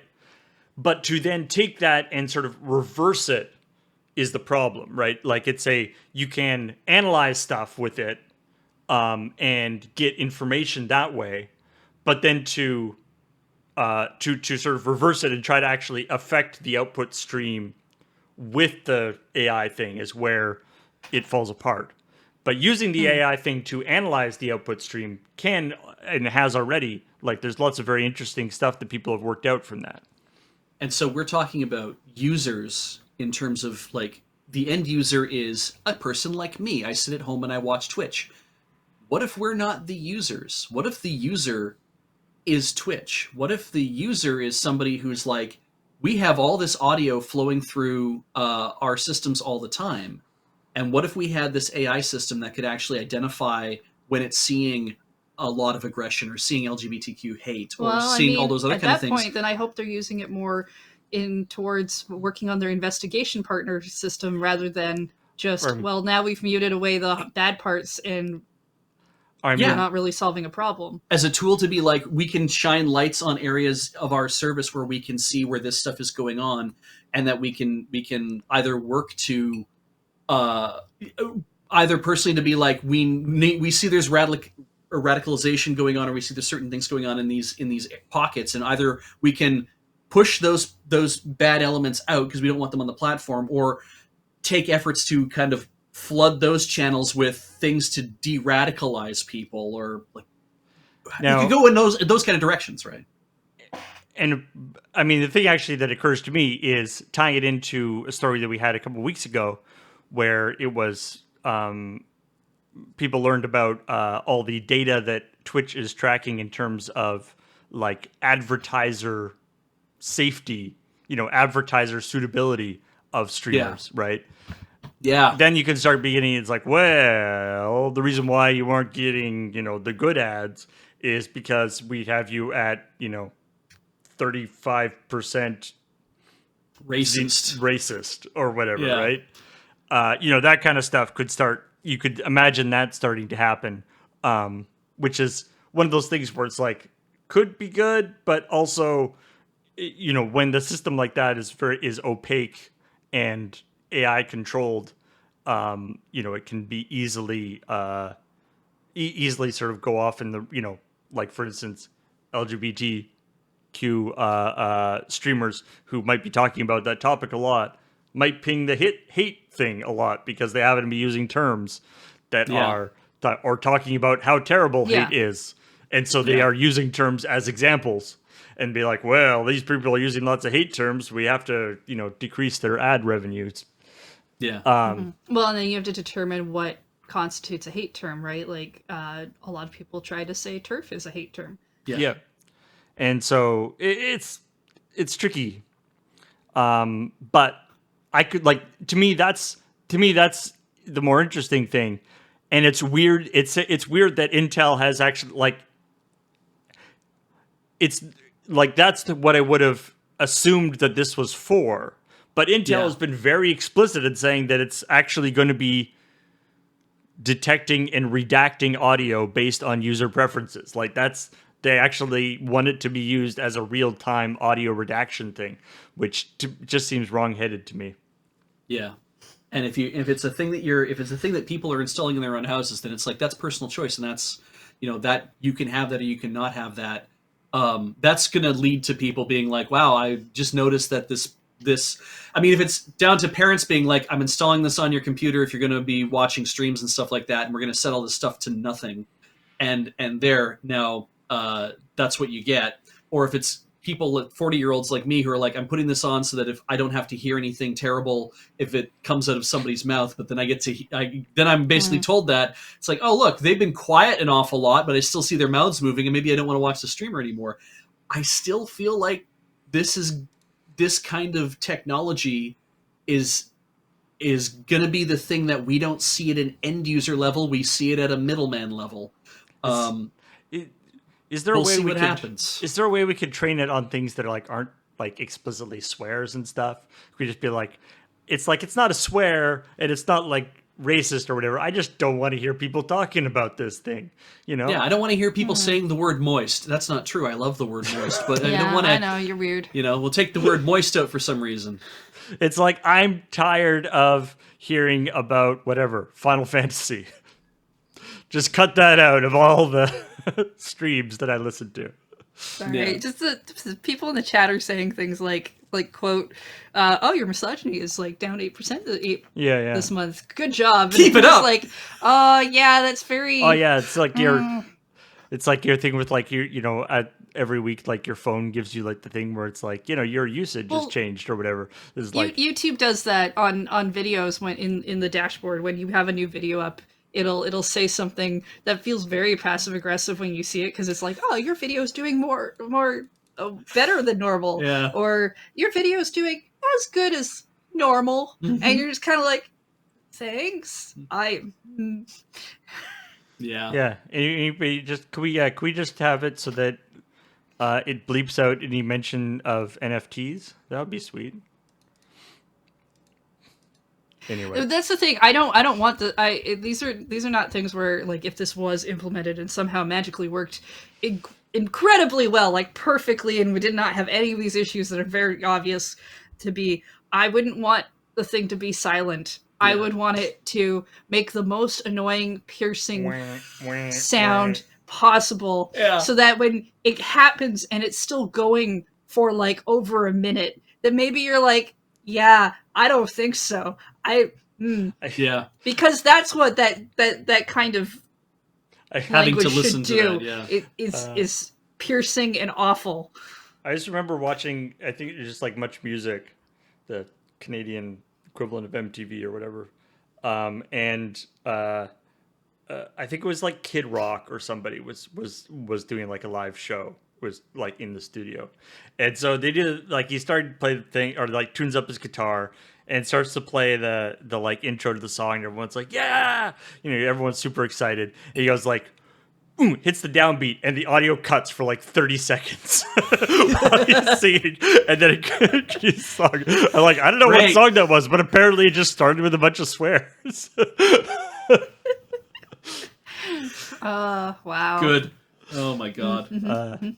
Anyway, I think that's all the news we had to talk about. There's a lot of people being mad this week. Yeah. Well, I mean, Yes. E3's not here yet, so we can't be happy. Wow, really? That's what our happiness is dependent on? I don't know. I read a lot of gaming forums. Everyone always seems angry about something. So At least we can all agree that everyone's happy to know the size of Lady Dimitrescu's feet. yeah, and that people really want to mount Sidon. And that there's a dude out there who loves his turtle. That is pretty wholesome. I'm pretty sure that when E3 comes out, that like when E3 is happening, that won't make people happy. It'll just make people mad at E3 as opposed You're to right. mad at It's going to whatever make else people they're so at. angry. Paul, there was 1 year Nintendo basically only showed off a Smash character. Please do not bring that shame to my house. I will say there actually have been years where like back, I remember like before, I think it was still in the Wii U era. It might have been when like Twilight Princess came out or whatever. But it was like E3 happened, and you know, all the different people released, you know, had talked about the different things they want to do, right? And Nintendo just came out and went like, we're gonna be releasing this. Drop the mic, leave. And it's like new versions of every single franchise that people wanted coming out right away. That was the launch of the 3DS. And people were just like, oh, wow, okay. That was the best E3 presentation anybody's ever given, because that's all we wanted. Yeah. That was like the only people were so caught off guard they were actually like positive about it. Yeah, I mean, it was a fantastic presentation. It did mean that we spent about 2, 3, 4 years before we got everything that they actually mentioned. I feel though that also So not super hot on. that feels like the first time in a long time where people were saying, "Oh, Nintendo won E3," because they always use one E3, right? Who had the best God, presentation, yes. so they won E3. But it's also feels like to me the last time that many people used the term "won" or "lost" Oh, for no. E3. They all use it every fucking year. It doesn't seem as prevalent. No. See, last year. No, not last year because E3 Well, didn't happen. it The was the year last before time, last yeah. year. It's because people It keep was- like opting out of E3, like so they're not really even in competition anymore. Yeah, so that's kind of what started happening the last time they did E3. It was so and so won E3, Yeah. and then the larger crowd of look, we all win E3 because we all win when we get games. Yeah. So people are still using it's a lot more like Paul's example of the boycott hashtag. People are all saying that somebody has won E3. It's just everybody won E3 that year. Yeah. Anyway, thank you everybody for watching. Coming up, we've got LRMTG in about half an hour. James Got a bit of a bump. or Adam, probably, I'm guessing not Graham, are going to be playing the magical cards. Followed by tonight, rather than Destiny, it is going to be a bonus stream where Ian is going to be playing Assetto Corsa in Tokyo. The Oh, nice. Tokyo Metropolitan Expressway. Oh, cool. That's gonna be interesting. It's very Wangan Midnight. All right. And then on Friday, of course, is the Strixhaven School of Mages PPR. Going to be super fun. We're going to be doing both Sealed and Commander. And it's going to be sweet. Starting at 11 a.m. And then nothing on Saturday at the moment. But on Sunday, Rhythm Cafe. More Taiko adventuring. Yep. Through time and space and dimensions. We are the school of wizardry as well. Wait, really? Well, I mean, we might as well be wizards. Okay. The way we go to places. I can't remember where we are Taiko now. Drum Wizard. Nice. I think we're still in the South Pole, or did we finish that? No, I think we went somewhere else, and I don't remember where it is now, because I always forget every week. I do. I never remember. I always got the chat to remind me, and then I look at the title screen and I'm like, oh, okay, right. I'm the same way. I always forget what I'm doing in video The games. Taiko Drum thing. Yeah. And then on Sunday evening, Ben Wheeler is going to be playing the Pokemon TCG card game, Pokemon Online, the digital card game. So that should be super sweet. And then on Monday, I'm going to be continuing on Death Stranding. So no Death Stranding on Friday because of the DVR, obviously. But I'm going to be continuing on Death Stranding. Speaking of, we were talking earlier about auteur game designers and stuff. Death Stranding, it's got that Hideo Kojima flavor, shall we say. They definitely only let him make it because his name was attached to it. Yeah.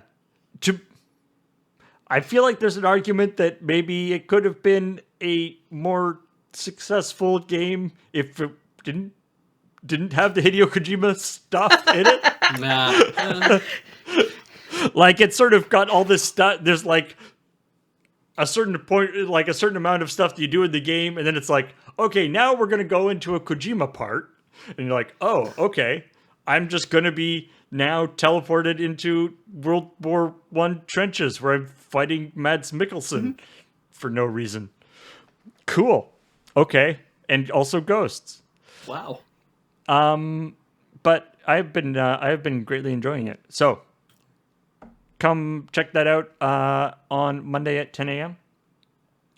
And then on Monday evening, now we are finished Queer as Hell. It was only a 3-session campaign. Super sweet. The VOD went up yesterday. If you haven't checked it out, you should. And you can see the whole series. But then on next Monday, we're going to be doing like a Q&A wrap-up post-mortem. I don't know. Post whatever. They're going to talk about the game that they played that you already saw them play, and then you probably get to ask them questions. Yeah, Q&A, talk about their characters, and talk about, maybe things that could have happened that didn't, all sorts of stuff. And then, apparently there will not be any. Is he no longer escaping from Tarkov anymore? Maybe James Did he escaped get out? from Tarkov. Oh, you'll all have to ask him on Lure MTG if he escaped or not. We'll remember Tarkov fondly. And then, of course, on Tuesday, we're back to 9 o'clock and all that good stuff. He's just taking Monday off. Okay. Oh. His anniversary. You know what? People who are stuck in Tarkov don't get anniversaries. I'm pretty sure that's how it goes. Like, you don't get to just take a day off being stuck in Tarkov. Maybe he got time for good behavior. Yeah. I'm assuming Tarkov is a jail cell. I don't actually. It's a jail cell where you're just forced to continually repack your backpack over and over again. What do you get somebody for their 15th anniversary? Glue? Is it glue? I don't know. Okay. Paper's like. I just figure James seems like a guy who would really appreciate a good glue. Let's thank all the awesome people who subscribed during this stream. Yeah, these people are all great. Look at that muffin go. Wow, the muffin really speeds along when it's automatic.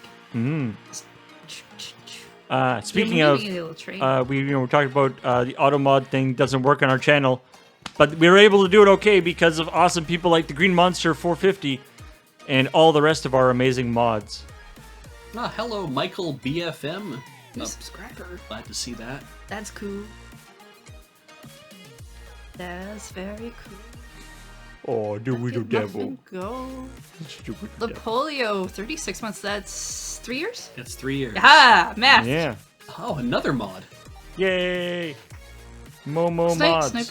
Sniper Pumpkin is, I appreciate Sniper Pumpkin's name because the idea of a pumpkin being a sniper is really good. Mm-hmm. It's a very good hiding tactic.